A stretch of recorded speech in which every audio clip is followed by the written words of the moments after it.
Hello, everyone. It's Shane Kanto, your Wasteland reviewer, and welcome to Lost in the Wasteland, my weekly interview show where I get to learn a little bit more about somebody else's perspective on movies. And this week, returning for the third time on Lost in the Wasteland is Miss Filmingo. Kristin, thank you so much for coming on.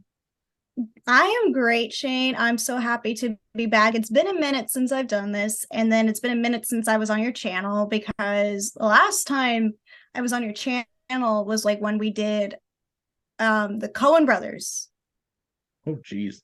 like the retrospective, and we did the Tom Hanks one. That wasn't Yeah, that great.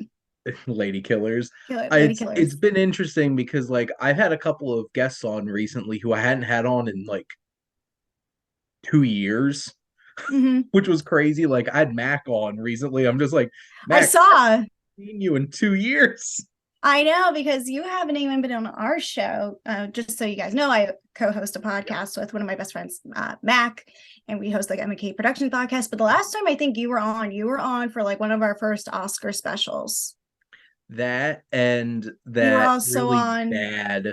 Jared Um, Leto, the little things, drinks, yeah, little lies, something one where Jared Leto was nominated for no stupid reason. yep. One of those early I think that was like the first HBO Max movie One that of the oh, first ones, because Wonder Woman 1984 was there, and then yeah, immediately went to the Denzel Washington and Jared Leto film that was not good. It was very no. disappointing. John Lee Hancock mishandled that pretty badly. Yeah, it's a really But bad slap in the face, or like not slap in the face, like face palm. Like, what did you do? 80s, but not that 90s throwback feel. yeah, it's been a while. But welcome back. Yeah, I'm so happy to And be back. Thank you for having me.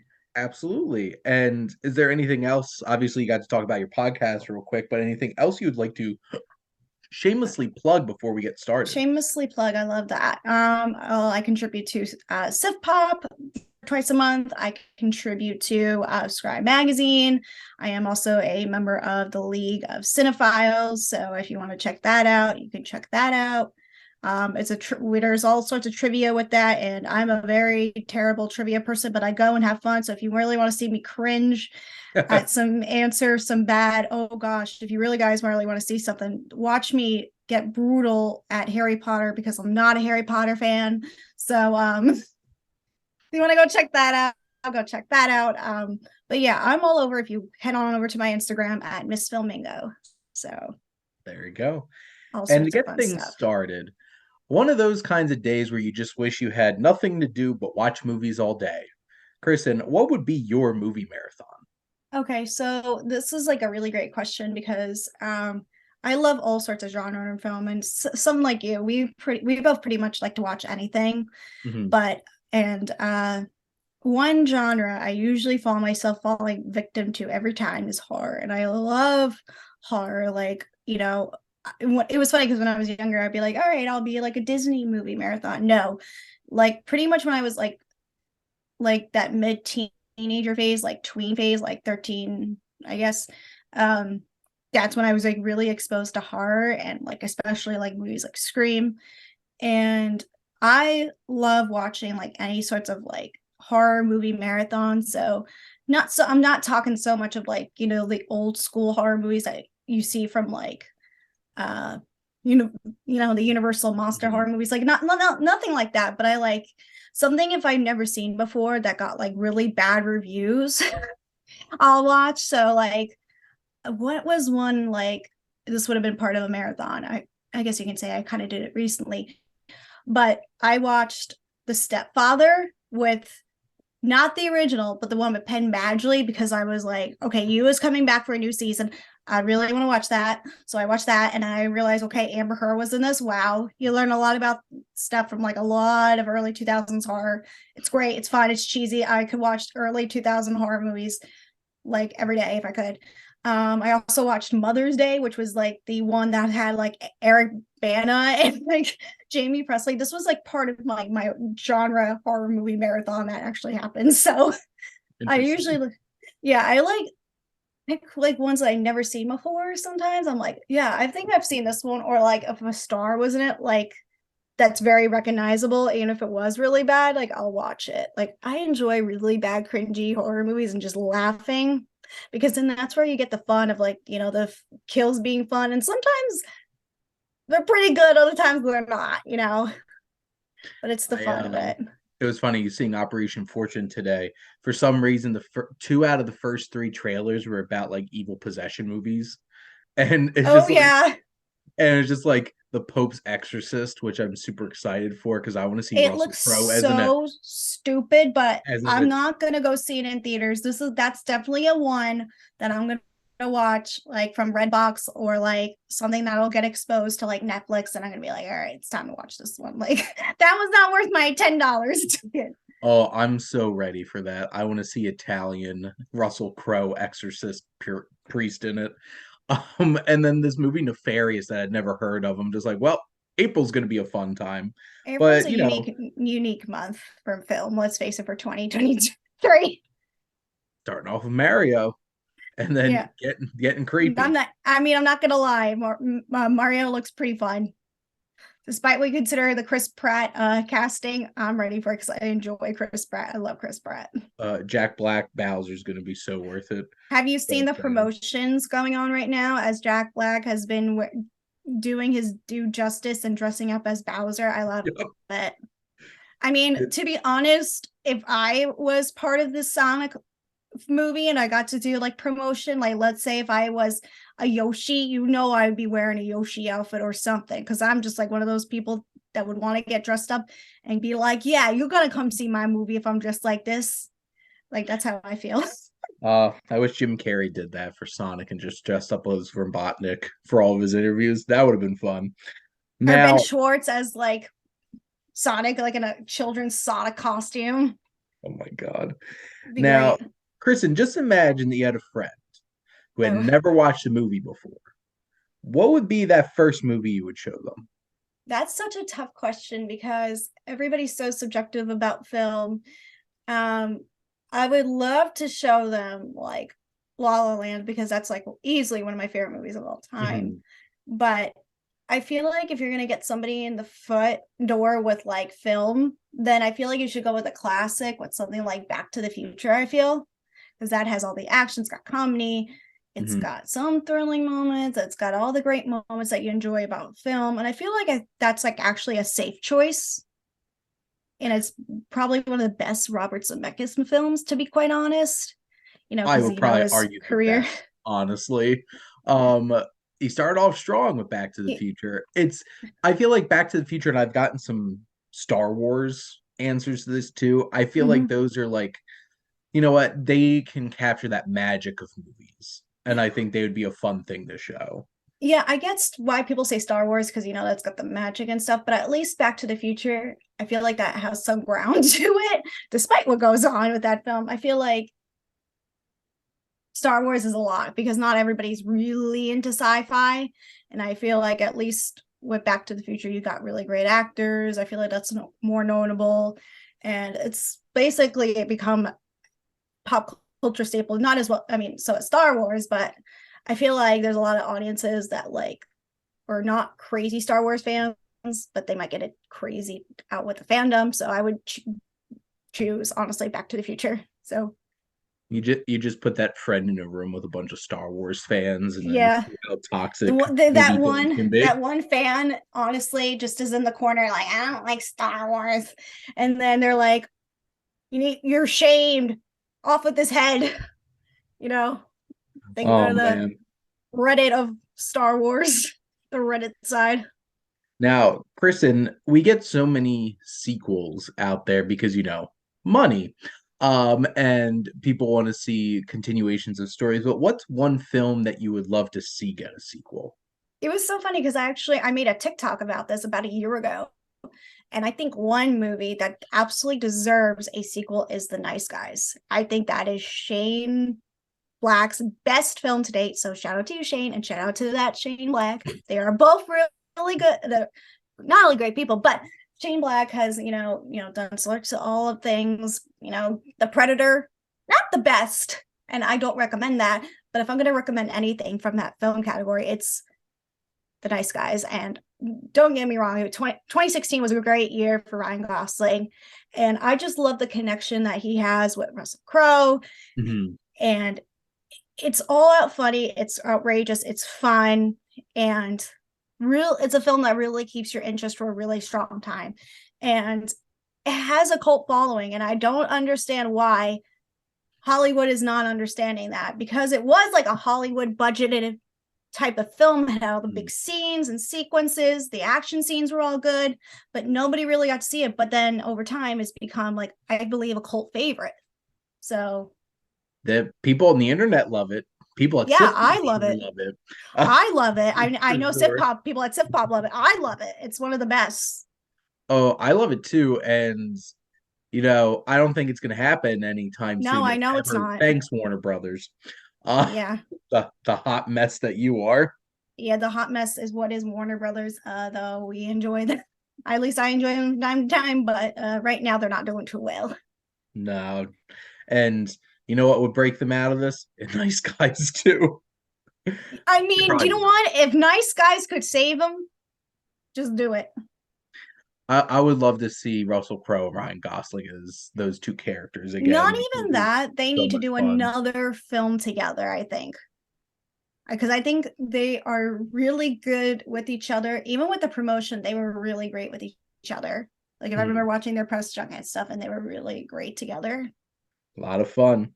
Lots of fun with Now, them. Kristen, what's a film that you loved as a child that you haven't watched in years, but you would most want to go back and check out? Oh gosh, this is a really another tough one.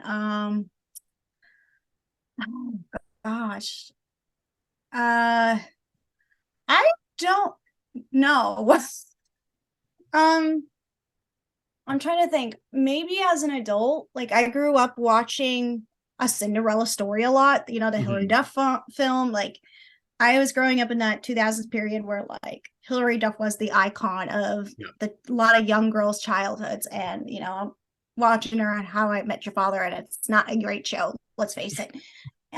But yeah, I want to see how a Cinderella Story is today. Is like, see if I still really love it as much. I mean, I loved A Cinderella Story. Like, I used to watch it all the time when Freeform used to be called ABC Family. Like, Yep. they used to play that every other day, like it was like dynamite, and they were exploding it every single time. Like, all right, nobody's watching, we got to put on a Cinderella Story, and I would watch it. And I still have my VHS copy of a Cinderella Story, and I have the soundtrack. That's how I was with this film. Like, I haven't watched it in years, and I feel like that might be a good one, just to see how Nice. Hilary Duff has translated from this acting to How I Met Your Father acting.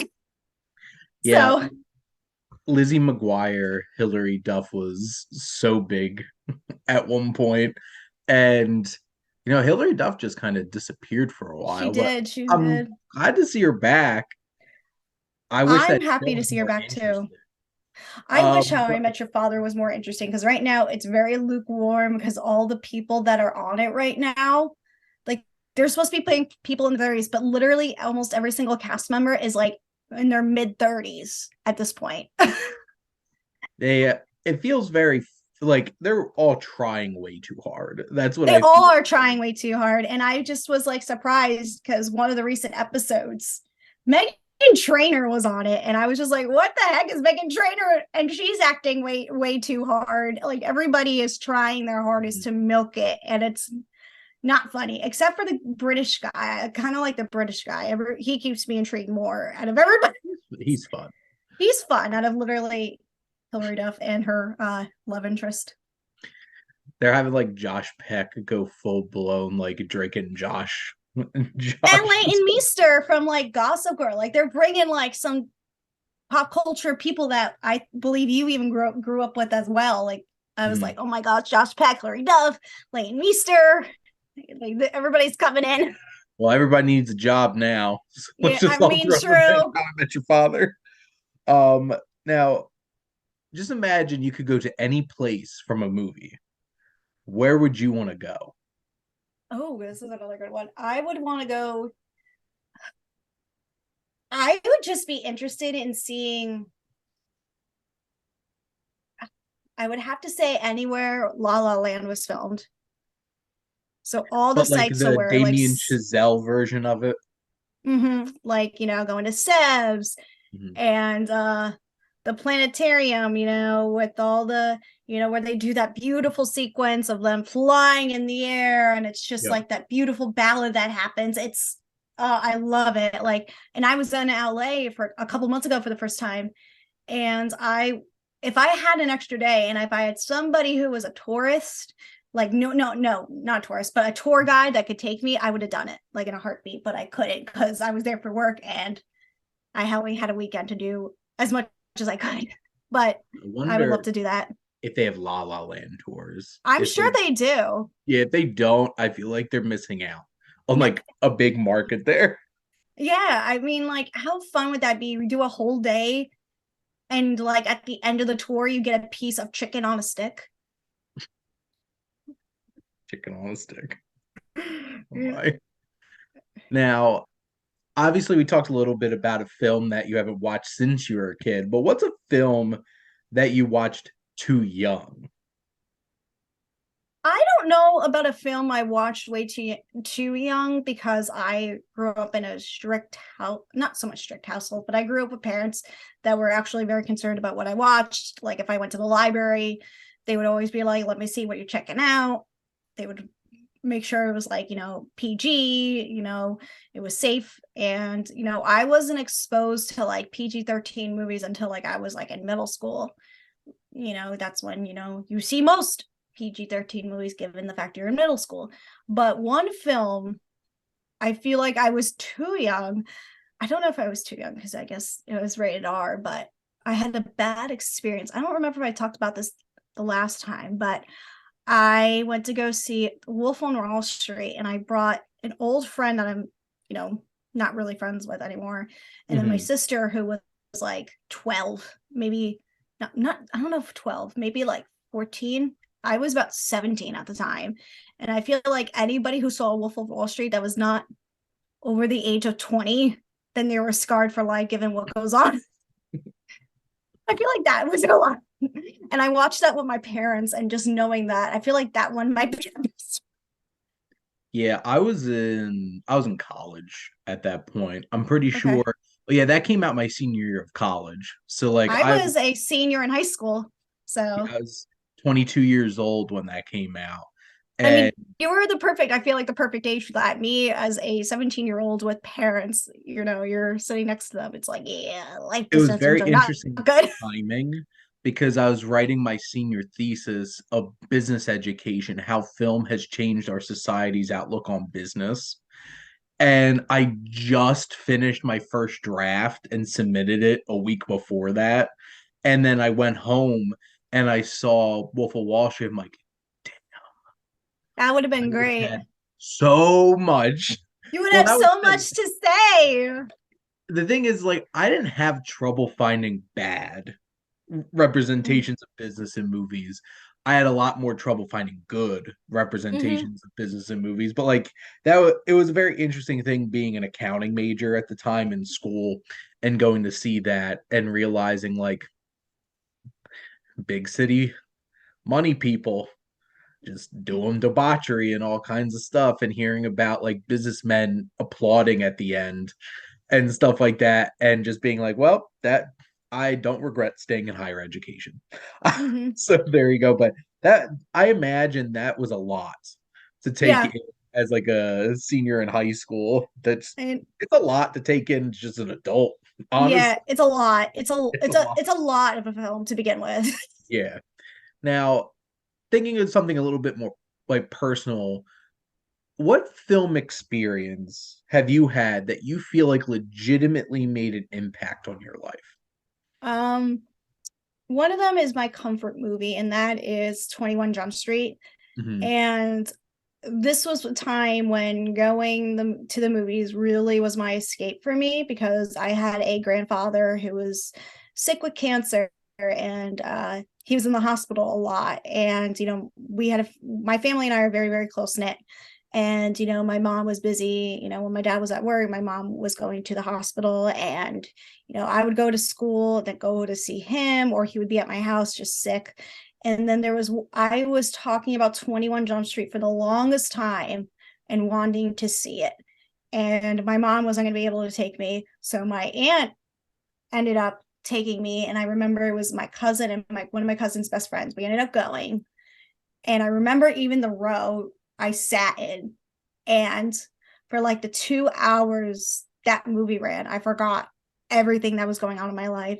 It was so funny. Channing Tatum and Jonah Hill had the best chemistry in comedy that I had seen in probably like years. And I was watching it like after that movie ended. I was like, I need to watch this again. So I was going online, rewatching the trailers. I was listening to the soundtrack. I was watching as many of Phil Lord and Christopher episodes of whether they directed Arrested Development or How I Met Your Mother, like anything that they touched, I was looking at. And just them as people really made an impact on my life, and knowing the experience that they helped me like escape from that, and just bringing out a high school experience, because I was in high school at the time, that was like kind of like unrealistic, but then still looked at the outcasts in a way, because I was like one of the outcasts, and Channing Tatum like was the popular kid, but in the film he becomes the outcast kid, Yeah. who who's nerdy and stuff like that, and I was a very nerdy kid. So it just made me feel like some of it moments in that where I felt seen, and just felt like this was like the comfort movie that made me feel better about life. So that film made a huge impact on my life, and I support anything that Phil Lord and Christopher Miller do. So That's the power of laughter and the power of movies being able to lift you up when you need it. yeah, especially comedy. So Oh, I remember I had an opportunity to go see that opening night in college, mhm. and basically we went to dinner, went to the movies. I was with like four of my female friends that night, Okay. and a bunch of them wanted to go see The Lucky One with Zac Efron. And one of them's like, I'm ditching you all. I'm gonna go see 21 Jump Street. Should have ditched them with her. Because I I mean, sat to be fair, I went to go see the Lucky One right after that too. So so I was sitting there like watching The Lucky One, just being like, and then after I found out how amazing 21 Jump Street was, I'm like, wow, I could have saw that opening night. 21 Jump Street's just amazing in general, just how Yep. everything was made. And knowing it's like 10 years later they made that, it still holds up. It's amazing. Even the sequel still holds up. 22 Jump Street is one of the funniest things. And I remember when the leaks came out that they were planning MIB 23 Jump Street, and realizing like Yes. I was like, this is the dumbest thing ever. And all these years later, I'm like, that would have been the most amazing thing ever. I wish I they made it. I see that in your upcoming questions, and that was going to be one of my answers. Well, let's get to it. But next question I have is, what's a movie that you wish was turned into a TV series? Okay.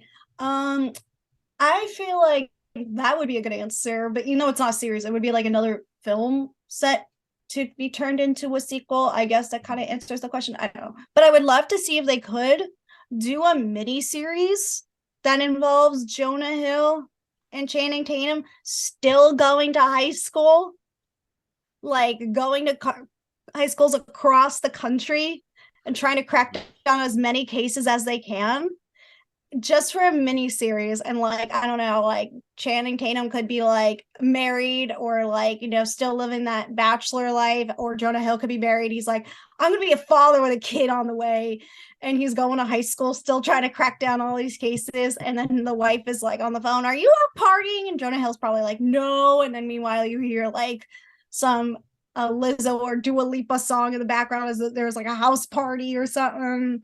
Like I have ideas for, I guess, for this. Well, somebody should hire Kristin over at Sony I to mean, make if this Sony wants to happen. and get me hooked up with Phil Lord and Christopher Miller, I am more than happy to pitch my way around that. Sounds like he definitely has some ideas. Now, I always think this is an interesting question because I don't know how many people think about this. Some might a lot, but what's your favorite film romance? Oh, this is another good one.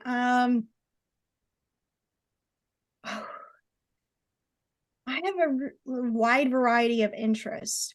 And it's funny because I'm looking at my poster right now. But one of my favorite like film romances, it's from Baby Driver, and it's John Hamm's character and Eliza Gonzalez's character, Mm. which is very interesting knowing his character's backstory and just her backstory and how they fall in love. I feel like that was like so Bonnie and Clyde.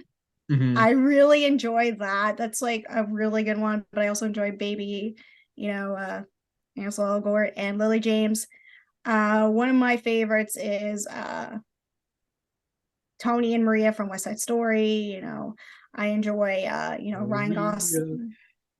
I love the new remake of West Side Story. We were just talking about that on the podcast, and It's great. I it's so beautiful. But back is like, no, it's not good. Steven Spielberg is going to win his Oscar this coming weekend Honestly, because for I his would have rather him won it for West Side Story than for The Fable yes, at this point. yes, yes. I love West Side Story 2022. Give it to me, and I love that. Despite Ansel Elgort's thing that happened, I still love that movie. But I also really love Ryan Gosling and Rachel McAdams. I feel like that's so iconic. Hmm. Um, yeah, ooh, who else is really, really good? I always, it's so sad because again, I really want to say, Emma Stone and Ryan Gosling from La La Land. I feel like I always say La La Land because I'm so obsessed with that movie because that movie has everything. But Hey, just because it doesn't work out in the end doesn't mean it can't be your yeah, favorite romance. no, and that's the beauty about romance. Sometimes the love story never works out. I mean, look at 500 Days of Summer. That is a great, anti-romance film. I love Zoe J. Chanel and Joseph Gordon-Levitt together Because he too. was just, he didn't get it. You didn't get it. He didn't get it. No. Kept trying to force something that Yeah. wasn't there. No. But, Kristen, so I have my final question. So Okay. theoretically, you get hired to teach film class. What films would be in your curriculum to This is teach? this is a really good one because I feel like anybody who's a film professor just whips out anything Criterion Collection. That's what when I was going to school. But literally, I had one film professor who, like, literally every week he took out their Criterion movie that they had, but I guess the school was paying for it because I guess it was for educational purposes, given how expensive Criterion was. So we would watch all these Criterion movies. But interesting enough, it probably wouldn't be anything from Criterion, to be fair. I would pick stuff that wasn't on like the average syllabus. Mhm. So like I would love to show my one professor I thought was really interesting presented Do Where Does My Car? That no joke. That's what we had to watch in one of my classes. I feel like Dude, that would so I think it was because of pop culture stuff that was going on with it. And I forgot the reasoning, but I feel like something like that would be fun to bring in. Um, I would have loved to show anything that actually, if I could teach any sort of curriculum class, it would be showing films that were popular into the early 2000s because I feel like that was such a huge part of that time in pop culture and when a lot of things when like social media was becoming exposed and we had similar to like the 90s, like, something like that. And I feel like more younger people are starting to get exposed to that. So I would look at films that were like from the early 2000s, especially like stuff like, I don't know, like maybe something like remakes, like one week it would be like remake discussion and how I would show Freaky Friday with Lindsay Lohan and Jimmy Lee Curtis. Like something fun. Like I don't want to yeah. present boring films.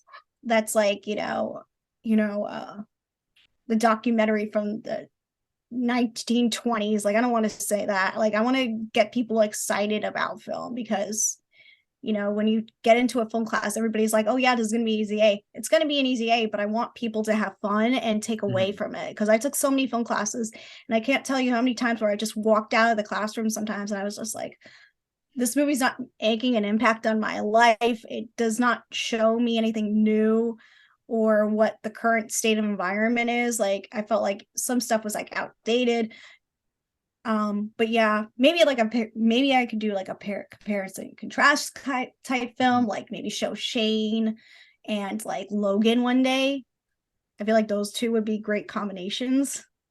Oh, what a moment I had in the theater watching Logan, having my Wolverine mutton chops and everything, and they started watching Shane in the middle of the movie, and I'm just like, I was named after this movie. My life has come full circle. I don't know how to feel about this. And then I was crying at the end. So That movie's beautiful. what an experience. But Yeah, I it also want sounds to apologize and say sorry. I was all over the place with that question. hey, it sounds like a fun, like a potentially fun kind of class. I would I be could a say at fun Ryder, teacher. film classes are not easy A's. I know the faculty who teach them. Oh, I went to Seton Hall, so shout out to Seton Hall. Mhm, Um, I had a fun film classes, especially the one teacher I had showed Dude, Where's My Car? And I thought that was great. Even when I was going to community college, because I started off with community college before I transferred over and went to Seton Hall. mhm. And I had a great, amazing film teacher. And he showed like, the average stuff, but he also made it like really entertaining at the same time. Like he was kind of the teacher who never got, bored. He would show like uh you know Citizen Kane, which I absolutely love, and Sullivan's Travels, and um oh god, I can't think of the movie, but it was about oh gosh, it was about this, oh my gosh, I can't even think of it, but it was about like the one girl who had the bike. Mhm. It's like a international film. I can't think of it, but there was like really unique films that I would have never expected to show, and that's like the best kind of films, like when you don't expect, to see in your life.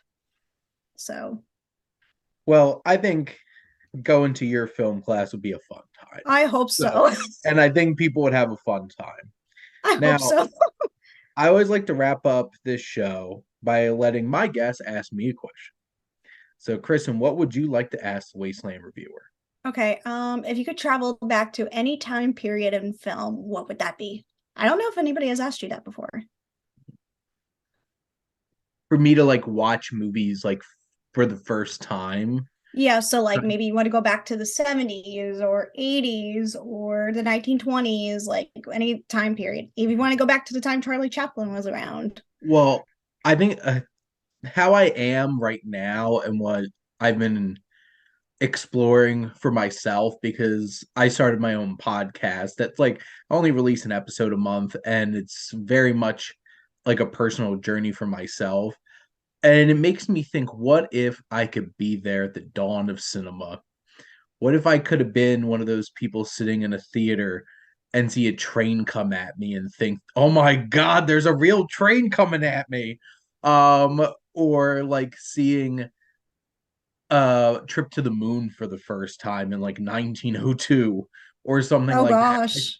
I think it would be a really cool experience to go back and do that and be able to experience film for the first time with everybody else who are literally experiencing film for the first time. And I think that would be pretty cool. I think that would be the most different and most unique experience. So I think that would be a pretty cool one to do. I haven't heard a trip to the moon since I was in graduate school. I watched it yesterday, Did prepping for you my podcast. So when was the first time you watched that? I could tell you right now. Um, because my brother got me an early, like a early cinema DVD set. Well, it's one Oh, DVD okay. that has like 5 films on it. Oh, interesting. Okay.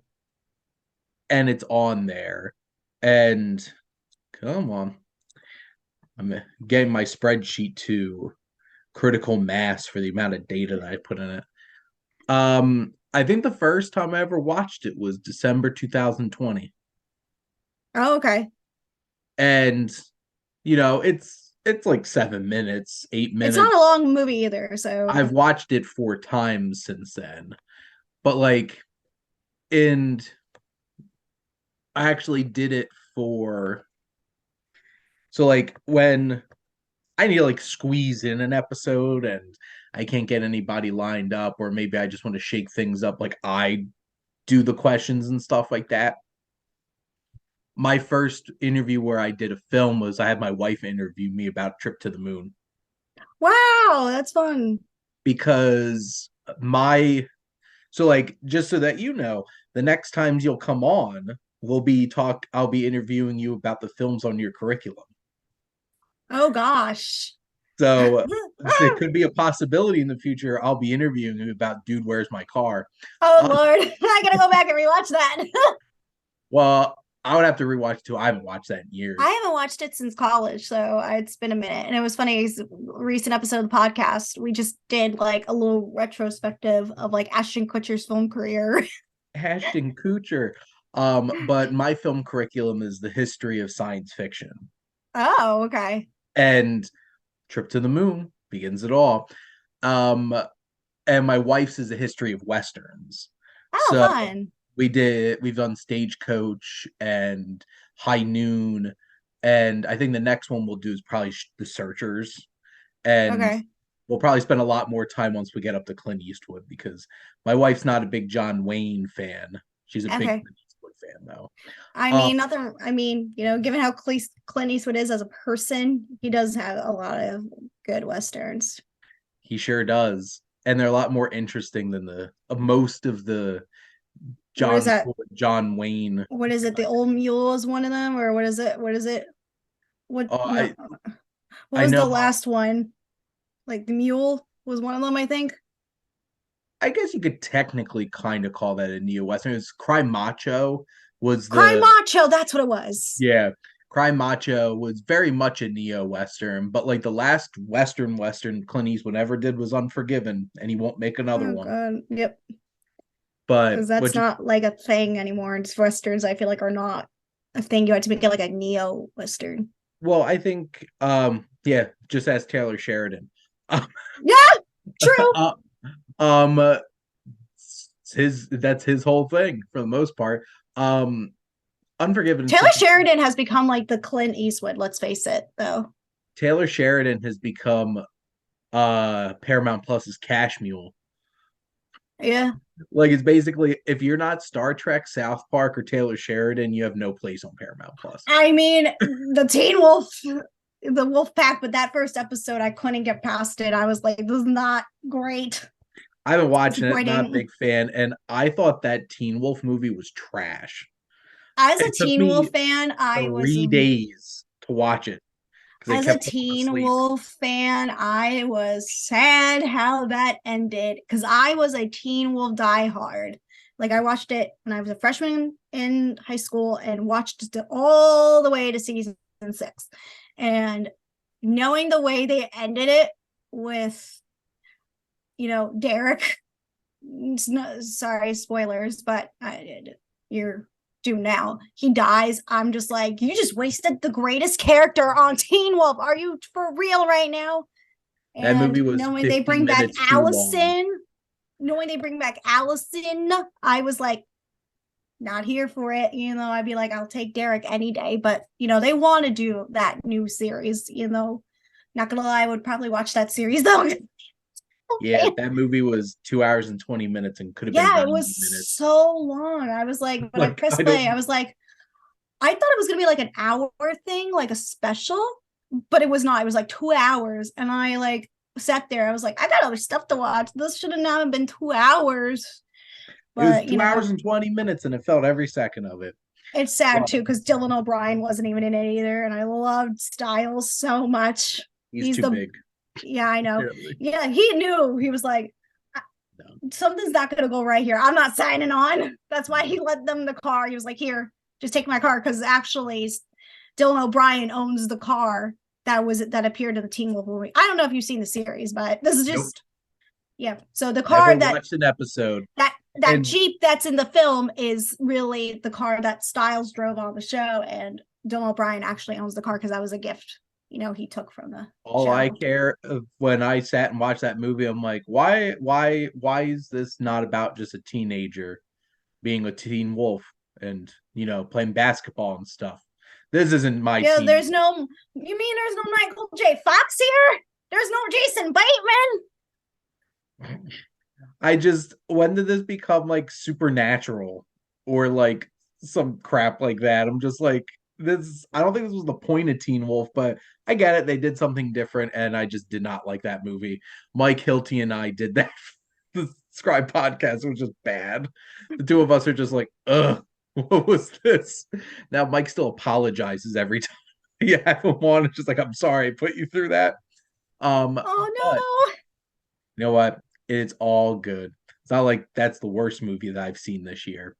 It's Yeah, to be fair, it's been a rough year for 2023. I haven't seen oh, anything that has stood out. Like I know Creed 3 has been impressive with a lot of audiences. I'm sure you've seen it already, but saw it yesterday. Yeah, I really liked it. I still want to see it. I feel like that might be like my favorite movie so far, but it's been a rough year. I even got to participate in Sundance because I bought a couple tickets, and Sundance was kind of weak this year. I'm not gonna lie. It's a shame. Yeah. But Kristin, thank you so much for coming on. Thank you for having me. I enjoy you as a person, and I enjoy Aw, coming on this show, talking about some fun stuff. I know we're both movie fanatics and nerds, so and this is just a a couple of great Jersey people. yes, New Jersey. Shout out to this. We're part of the greats. But yeah, we're just it's a fun, safe space. You can talk about film, be as nerdy as you want, and I love it. So So, well, I'm glad you feel that way. yeah, And absolutely. thank all of you out there for always tuning in and supporting your Wasteland Reviewer.